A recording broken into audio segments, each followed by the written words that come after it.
Was like a sort of crazy game, no? At the end, no. We didn't play our best game, but our feeling, even though, was that in the first half that we weren't satisfied. We didn't concede too many chances, no, to go two goals down. But it's true that they were playing better.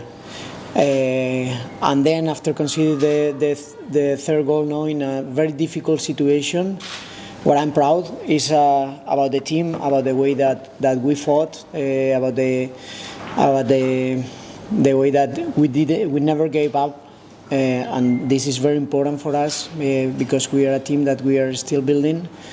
And after this third goal, you know, right after the halftime, it's not easy way, and we kept fighting. And the shame was the second goal was a little bit late.